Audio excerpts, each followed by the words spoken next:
काके, चाय पी लीजिए।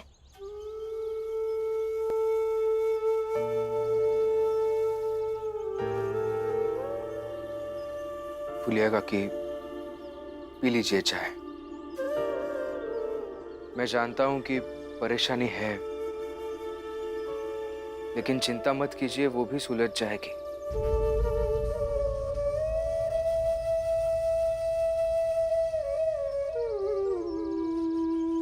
मंगेश काका, आप फिलहाल यहां से जाने के बारे में कुछ भी मत सोचिए। हाँ, भीम सही कह रहा है।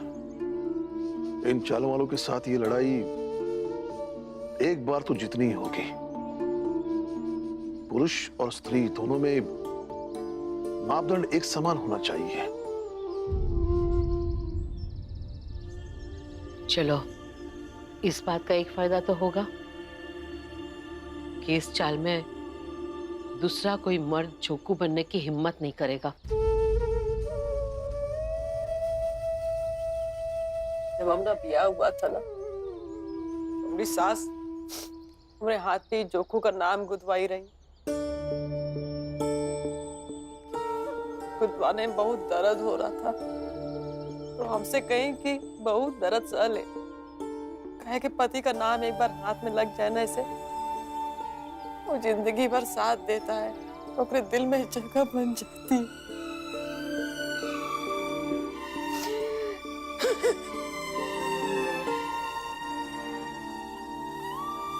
सब झूठ रहा, सब झूठ रहा।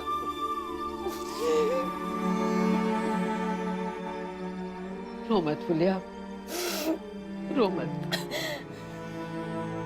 पता है ना तुझे, ये समाज मर्दों का है।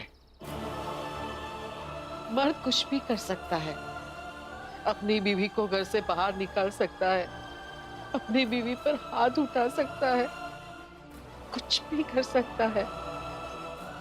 उन्हें कोई कुछ नहीं कहता है। एक शादी, दो शादी, जितनी चाहे उतनी शादी भी कर सकते हैं। जो भी सहना है ना, वो सब हम औरतों को ही सहना पड़ता है, क्योंकि हम औरतें मजबूर और असहाय होती हैं। कबीरा सोई पीर है, जो जाने पर पीर, जो पर पीर न जाने सो काफिर बेपीर, सो काफिर बेपीर। ये है हमारी दुकान। हाँ, और यहाँ हम धुले वाले कपड़ा टांगते हैं और इस्त्री करने के बाद कपड़ा कहीं रखते हैं। अच्छा सुनो, हम जा रहे हैं कपड़ा लेने, तब तक तुम दुकान सही कर लो। हाँ ठीक है। फिर हम आए के दुकान का बाकी का काम समझाते हैं। ठीक है, अब जाइए, मैं कर लेती।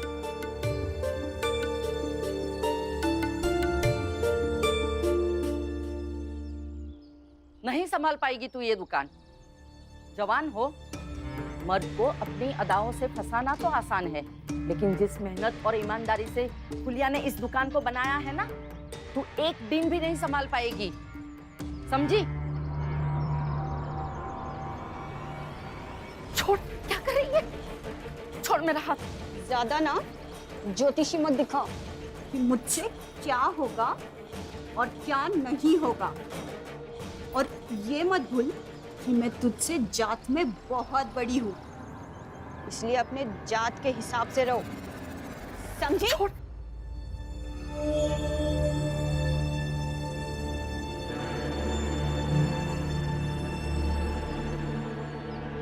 देख लो, ठीक से गिन लो। अरे जोखू, तू तो उसको लेकर भाग गया था ना, फिर आया कब है? अरे मालिक, छोड़े नहीं सब पुरान बात, अब तो खुद है मर्द हैं, समझिए दिल को।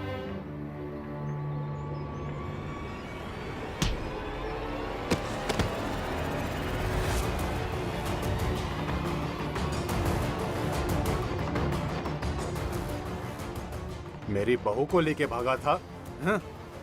तू ही है ना? तेरी तो अरे हमका काहे मार रहे?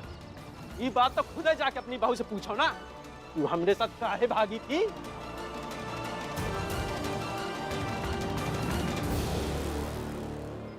पता नहीं अब कब तक घूम घूम कर ऐसे काम ढूंढता रहूंगा, समझ ही नहीं आ रहा क्या करे।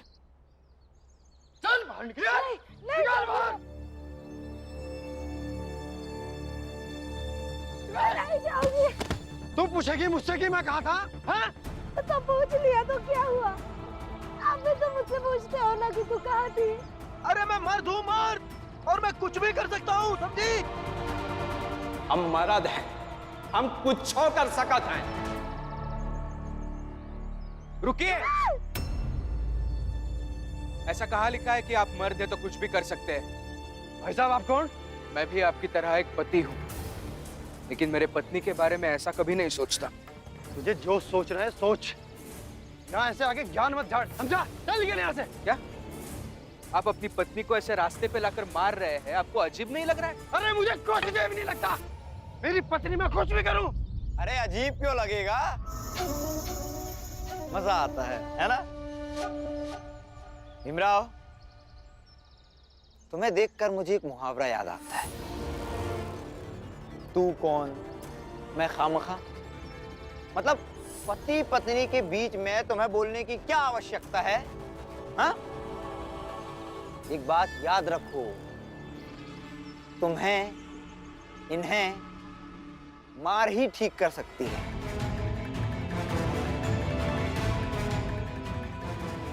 जोशी जी, एक बात समझ नहीं आती, आप हर जगह कैसे पहुंच जाते हैं?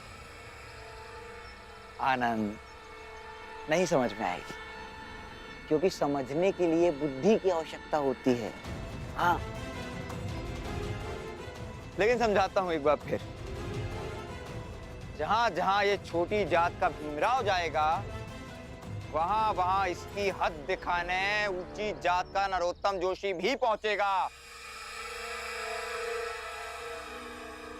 देखिए, ये मजबूत इसलिए नहीं है क्योंकि इन्हें डर लगता है कि इनका पति इन्हें छोड़ के चला ना जाए, लेकिन आप इसका फायदा मत उठाइए। इज्जत कीजिए इनकी, और आपके प्रति इनकी जो निर्भरता है उसका सम्मान कीजिए। आपका रिश्ता और अच्छा हो जाएगा। इज्जत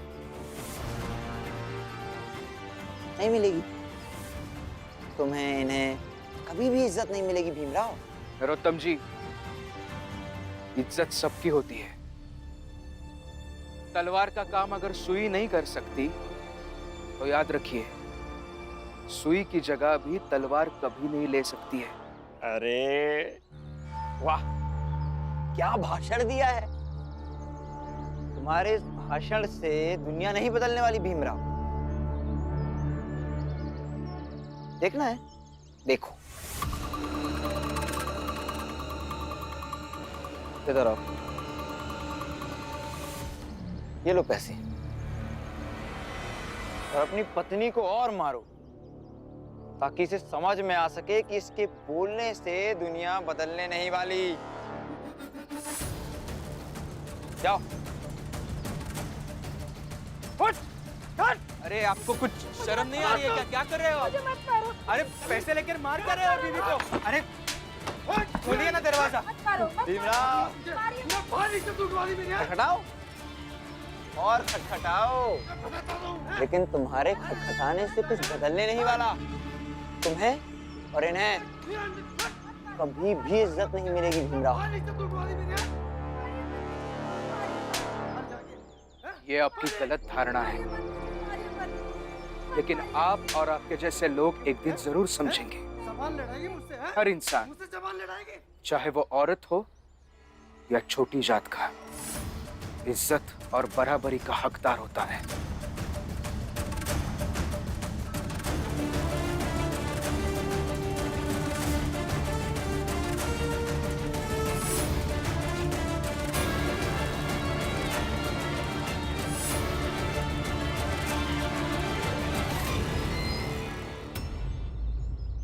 सही किया आपने। जब भी वो आपसे इस बात को लेकर लड़े तो मेरे ससुर को ऐसे ही धमकाना। इसके डर से वो खुद भी चुप रहेगा और दूसरों को भी चुप रखेगा। रुको, इसको धो देना और इस्त्री अच्छा से कर देना। हाँ? रुको,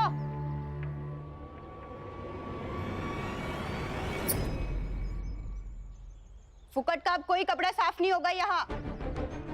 बता रहे थे ये कि पड़ोसी के नाम पे बहुत फुकट का काम करवाया, लेकिन एक बात याद रखना कि मैं फुलिया नहीं, नूतन हूँ। तो नूतन धोबन पूरा नाम बोल दे। सही बात है जोकू काका, अगर ये सारा काम धोबन काकी का कर रही है तो एक बार इन्हें कहने दीजिए ना कि ये नूतन धोबन है। हाँ तो इसका कोनो दिक्कत थोड़े है बोले माँ, है ना नूतन? बोल दे।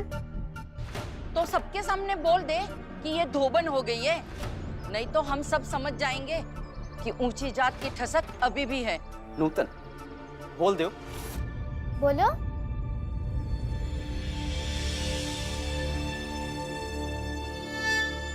भूल गई बुढ़िया कि थोड़ी देर पहले मैंने क्या हाल किया था तेरा? इस बार हाथ पकड़ के फेंक दूंगी। चलिए अम्मा। रुको जोखू, चाहती तो मैं तुम्हें तब भी मार सकती थी, लेकिन मैं सही हूं, इसलिए अकेले में छुप के क्या मारना। तुम गलत थी, इसलिए सबसे छुपकर अकेले में तूने मेरा हाथ मरोड़ा था। चलिए अम्मा, अपनी हद में रहो। तुमने मुझे थप्पड़ मारा? रुक, अब मैं तेरा क्या हाल करती हूँ देख।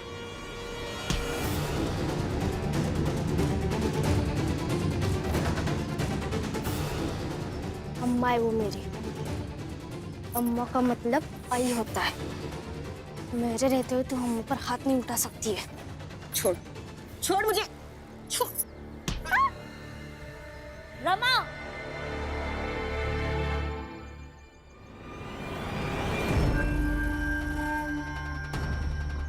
दूसरों के झगड़े में टांग अड़ाने की जरूरत नहीं है रमा, अंदर चलो। डलिया अम्मा दूसरी नहीं है, और डलिया अम्मा के साथ बदतमीजी करेगी मैं इसे छोड़ूंगी नहीं। जुबान ज्यादा चल रही है तुम्हारी।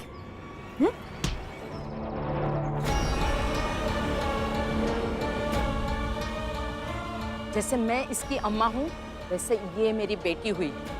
मेरे सामने हाथ मत उठाओ जीजा भाई। ज्यादातर मर्द औरतों की इज्जत नहीं करते हैं, लेकिन एक औरत होके औरत की इज्जत करना सीख लो।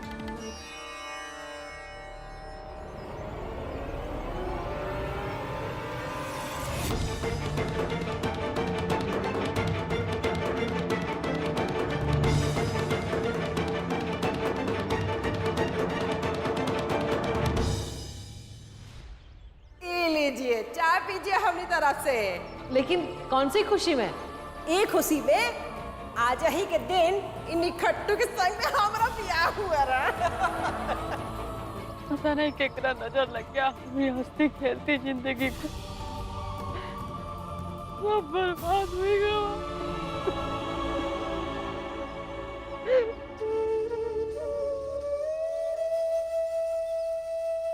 फुलिया जी, ऐसे मत रोइए। मैं समझ सकता हूँ आपका दुख कितना बड़ा है। जब जीवन भर साथ देने वाला ही साथ छोड़ दे तो कैसा लगता है, लेकिन ऐसे रोकर आप कुछ बदल तो नहीं सकते ना। मंगेश, हमको आज भी बहुत अच्छे से याद है, हमारा नया नया ब्याह हुआ था ना, जो हमका बहुत प्यार करते रहे, हमारा बहुत ख्याल रखते रहे। हम लोग सपना देखे कि दुकान खोलेंगे, बहुत मुश्किल से एक एक पैसा जोड़ जोड़ के दुकान खोले, दोनों लोग मिल के दुकान जमाए। घर में जो सौतन लिया के बैठाए वो तो बैठेबे किए, लेकिन हमने इतनी मेहनत से खड़ा किया वो दुकान भी होए क्या हवाले कर दिए। हमारा सब सपना ही टूट गया। फुलिया जी मत रोइए, ऐसे शांत हो जाइए। आप देखना, आज नहीं तो कल सब ठीक हो जाएगा। तब तक आप चिंता मत कीजिए, आपको मैं साथ दूंगा। मुझे चाय बनाने का बहुत अच्छा अनुभव है, तो हम दोनों मिलकर चाय का दुकान खोल लेंगे। मैं चाय बनाऊंगा और आपको दुकान संभालना आता ही है। नहीं, हमसे ये सब नहीं होगा। सब होगा फुलिया जी, मुझे विश्वास है, आप कर लीजिएगा। मंगेश काका,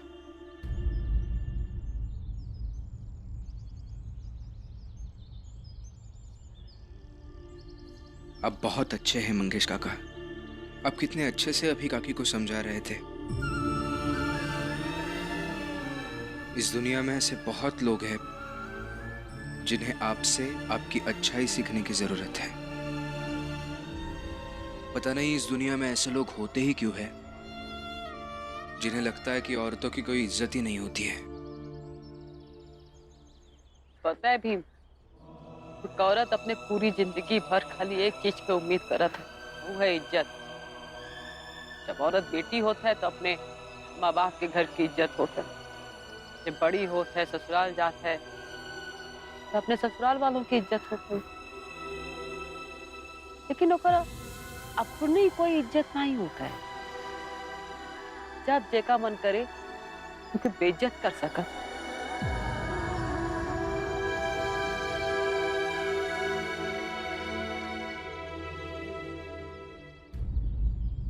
देखो जीजा भाई, तुम और मैं, हम दोनों यही चाहते थे कि भीमराव पढ़ाई छोड़ दे, तो भीमराव ने पढ़ाई छोड़ दी। लेकिन अब हमें और भी सतर्क रहना होगा। किसी भी तरीके से भीमराव पढ़ाई के रास्ते पर लौटना नहीं चाहिए, समझी? मुश्किल लगता है। उसके बाबा, उसका भाई और उसकी वो पत्नी उसे पढ़ाई तक लौटाने के लिए हर कोशिश करेंगे। तो हम भी हर कोशिश करेंगे, हम भी हर कोशिश करेंगे कि वो पढ़ाई के रास्ते पर ना लौट सके।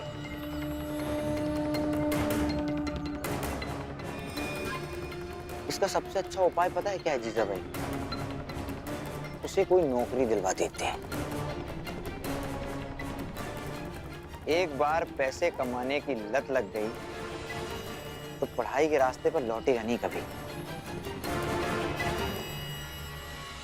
अच्छी नौकरी मिलती कहाँ है उसे? मिलेगी, अब उसे अच्छी नौकरी मिलेगी।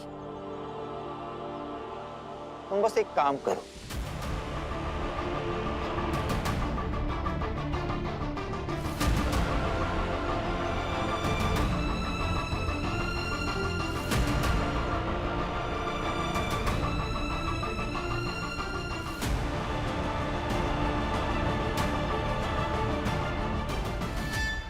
ठीक है, मैं अपनी पूरी जान लगा दूंगी कि भीम को ये नौकरी मिल जाए।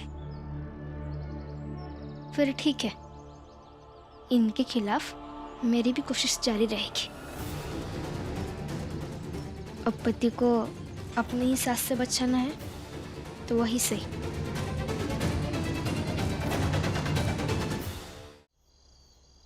भीम, भीम, भीम, क्या हुआ? कोई काम मिला क्या? नहीं। एक काम है, तुम पढ़े लिखे हो तो वो काम तो मिल ही जाएगा तुम्हें, और तुम्हारी पढ़ाई का सही इस्तेमाल भी हो जाएगा। कौन सा काम? वही जो तुम्हारे बाबा करते थे, फौज का काम। अभी सुनकर आ रही हूँ, सब बात कर रहे थे। कल यही पास में फौज की भर्ती है, जाओ देख कर आओ।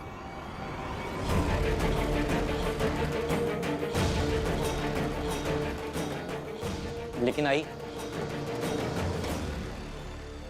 ये हमारे जात के लोगों को फौज से अंग्रेजी सरकार के लोगों ने निकाला था, तो भला वो क्यों हमको वापस रखेंगे?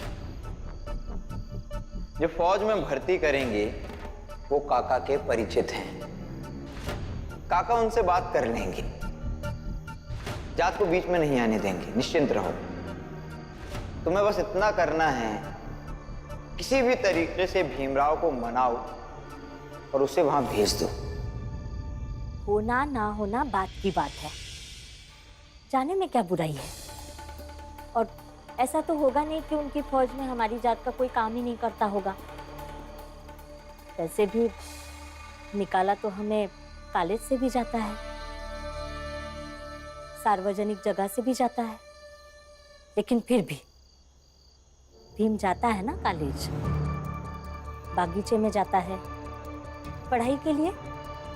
क्यों भी फिर एक बार फौज की भर्ती के लिए जाने में क्या हर्ज है, जाकर देखो। सही कह रही हो आप।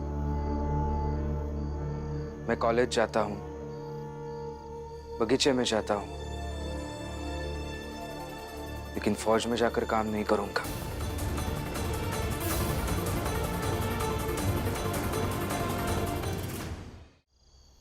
लेकिन आप क्यों नहीं जाएंगे? हाँ भीम, अगर नौकरी मिल रही है तो क्या बुराई है।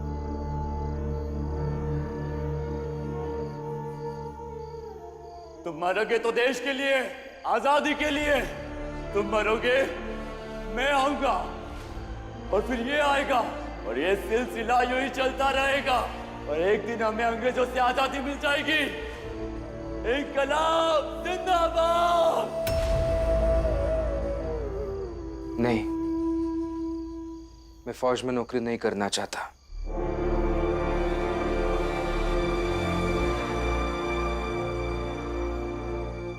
बल्कि पढ़ लिख कर एक ऐसा रास्ता बनाना चाहता हूं जिस पे चल के हम वहां पहुंचे जहां हमारी पूरी बिरादरी के दुखों का अंत हो।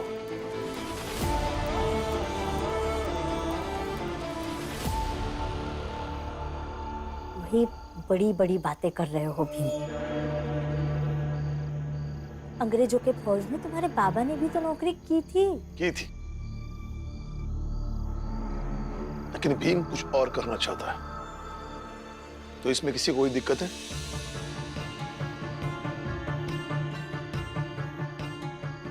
भीम अपनी पढ़ाई पूरी करेगा और बैरिस्टर बनेगा, बस।